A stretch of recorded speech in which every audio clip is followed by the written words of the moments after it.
सद्गुरु को प्रणाम। जय श्री श्याम। जिस प्रकार से हम सब जानते हैं कि जब किसी इंसान का दुनिया में जन्म हुआ है तो उसकी मृत्यु निश्चित ही है। तो हमारा भी पूरा जीवन, हम अपने पूरे जीवन काल के अंदर यही चाहते हैं कि जब हमारा मृत्यु का समय निकट आए और जब हमारी मृत्यु आए तो उसके बाद हमको श्री हरि अपने चरणों में स्थान दे।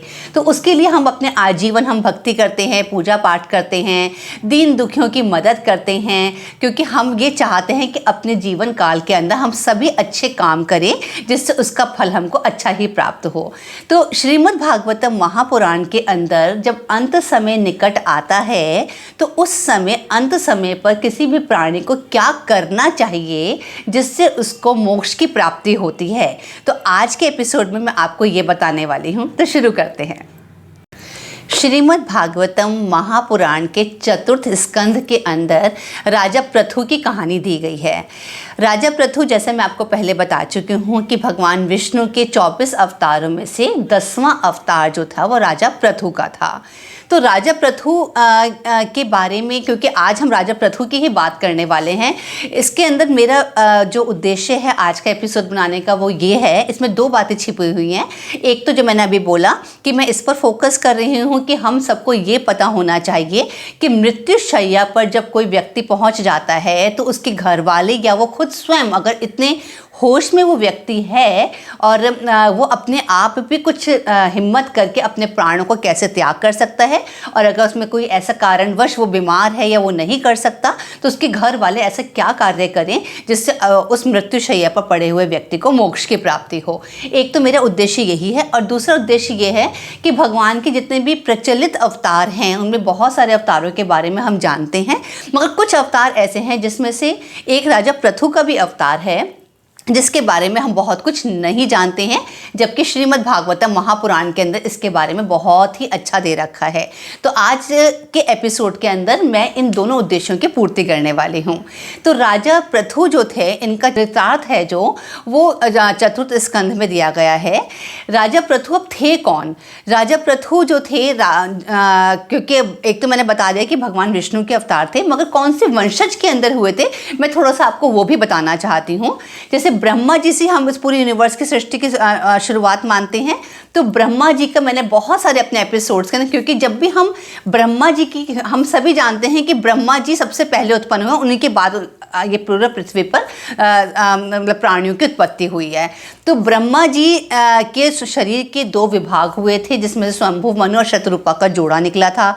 स्वयंभुव मनु और शतरूपा के 5 संतान हुई थी, 2 पुत्र हुए थे और 3 पुत्री हुई थी। तो आगे के वंशज जितने भी भगवान के जितने भी अवतार हुए हैं, इन 5 पुत्रों में ही अलग अलग पुत्रों के या अलग अलग आगे चल के वंशजों के अंदर ही भगवान ने सारे के सारे अपने 24 अवतार लिए हैं। 23 अवतार लिए हैं, 24वां कल की अवतार लेंगे भगवान। तो इस प्रकार से जैसे प्रियव्रत, एक पुत्र प्रियव्रत था, स्वयंभुव मनु शतरूपा का प्रियव्रत था, दूसरा उत्तानपाद थे, और 3 पुत्रियां थी, आकुति, देवहूति और प्रसूति। तो राजा पृथु जो थे, जो भगवान का 10वां अवतार थे, वो उत्तानपाद के वंशज में हुए थे। उत्तानपाद और सुनीति के पुत्र हुए थे ध्रुव। ध्रुव के बारे में भी हम अच्छे से जानते हैं। तो ध्रुव के वंश में आगे जाकर 10वें वंशज के अंदर राजा पृथु हुए थे। तो राजा पृथु का विवाह अर्ची से हुआ था। राजा पृथु के बारे में 2 बातें बहुत महत्वपूर्ण हैं। वो ये कि एक तो राजा पृथु के शासनकाल के अंदर इस पृथ्वी ने अपने जितनी भी औषधियाँ हैं और जितने भी अन्न हैं, पृथ्वी ने उनको अपने अंदर समा लिया था। तो उस समय राजा पृथु बाण लेकर पृथ्वी पर आक्रमण करने के लिए निकलते हैं, और तब पृथ्वी घबरा के, गाय के रूप में थी पृथ्वी, तो वो घबरा जाती है, और तब वो कहती है कि आपको अगर मेरे अंदर से अन्न और औषधियाँ चाहिए तो आपको मेरा दोहन करना पड़ेगा, और दोहन के लिए 3 पात्र की ज़रूरत है। एक मुझे बछड़ा चाहिए, एक आप बछड़े का वो करिए, एक बछड़ा, और एक पात्र जिसके अंदर मैं दूध दूंगी, और तीसरा उसको दोहने वाला। तो 3 इस तरह से मैं फिर दूध के रूप में फिर मैं अन्न और औषधियाँ आपको दे दूंगी। तो राजा पृथु ने तो उस समय जो स्वयंभुव मनु हैं उनको बछड़ा बनाया था, और अपने ही हाथ के अंदर उन्होंने सारा का सारा अन्न और औषधियाँ, पात्र अपने हाथों को ही बनाकर उन्होंने सब कुछ अपने हाथ में ले लिया था।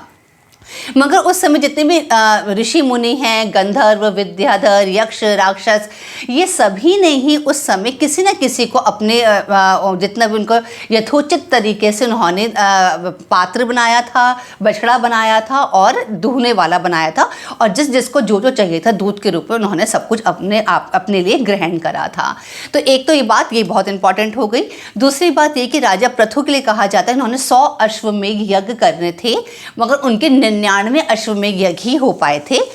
कारण क्या था कि 100वां अश्वमेध यज्ञ वो पूरा नहीं कर पाए थे। कारण ये था क्योंकि जब वो 2 बार ऐसा हुआ कि जब वो 100th अपना अश्वमेध यज्ञ करने जा रहे थे तो उस समय इंद्र देवता नहीं चाहते थे कि उनके 100 अश्वमेध यज्ञ पूरे होएं।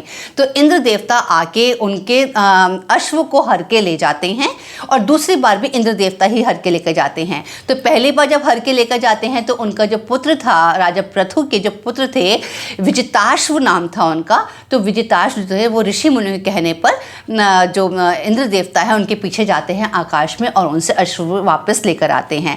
फिर दोबारा करने लगते हैं अश्वमेध यज्ञ, तो उस बार भी इंद्र देवता कोई ना कोई विघ्न डाल देते हैं। इस कारण उनके 100 जो वो था अश्वमेध यज्ञ था वो पूरा नहीं हो पाया था। 99 ही वो अश्वमेध यज्ञ कर पाए थे। और उसके बाद फिर राजा पृथु जो थे अपने सारे वंश जो उनके पुत्र हो गए थे, अपने पुत्रों को वो अपना राज सिंहासन देकर अपनी पत्नी अर्ची के साथ वानप्रस्थ चले जाते हैं। फिर वहाँ वानप्रस्थ जाने के बाद वहाँ पर वो भगवान को याद करते हैं, तपस्या करते हैं, और इतनी घोर तपस्या करते हैं कि वो सर्दियों में अपने गले तक ठंडे जल के अंदर खड़े रहते हैं। वर्षाकालीन ऋतु में खुले मैदान के अंदर 4 महीने तक वो वर्षा को वो सहन करते हैं, और ग्रीष्म ऋतु में वो अग्नि के सामने खड़े होते हैं। तो इस प्रकार तपस्या करते हैं।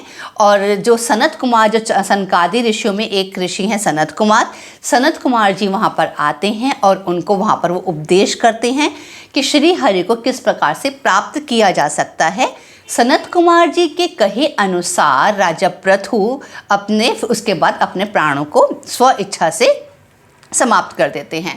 तो राजा पृथु ने अपने प्राण किस प्रकार से दिए थे ये श्रीमद् भागवतम महापुराण में बता रखा है, और कहते हैं कि वो जो बताया हुआ है उसके अनुसार अगर इंसान भी अपने प्राणों को अपने प्राण त्यागता है तो उसको भी मोक्ष की प्राप्ति होती है।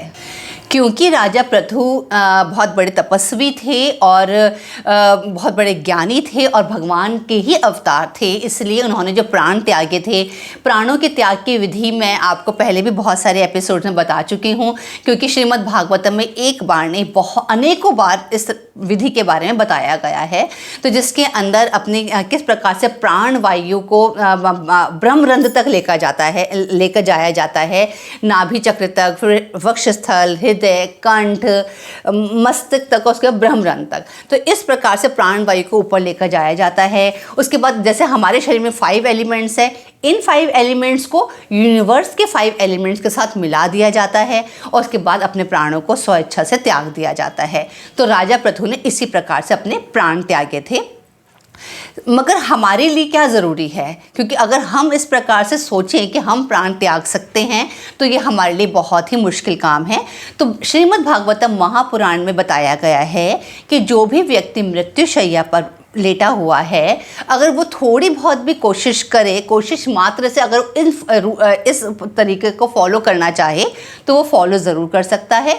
और अगर वो नहीं कर पा रहा है तो ये श्रीमद् भागवतम महापुराण में राजा पृथु का जो चरित्र है, राजा पृथु का चरित्र और उनके प्राण त्याग की जो विधि है, इसको अगर उस मृत्युशैया पर पड़े हुए व्यक्ति को 3 बार इसका पाठ करके सुनाया जाए तो वो व्यक्ति जो है अपने आराम से प्राण त्याग कर सकता है और उसके बाद उसको मोक्ष की प्राप्ति भी होगी।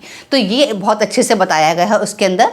साथ में ही राजा पृथु के प्राण त्याग की विधि का जो पाठ है, पाठ करने से क्या बताया गया कि ये इतना शुभकारी पाठ है कि जो धनहीन है वो धनवान बन जाता है, जो कीर्तिहीन है वो कीर्तिवान यशस्वी बन जाता है, जो संतानहीन है उसको संतान की प्राप्ति हो जाती है। ये कलयुग को समाप्त करने वाला, ये और मोक्ष की प्राप्ति कराने वाला और स्वर्ग की प्राप्ति कराने वाला ये राजा पृथु का चित्रण है।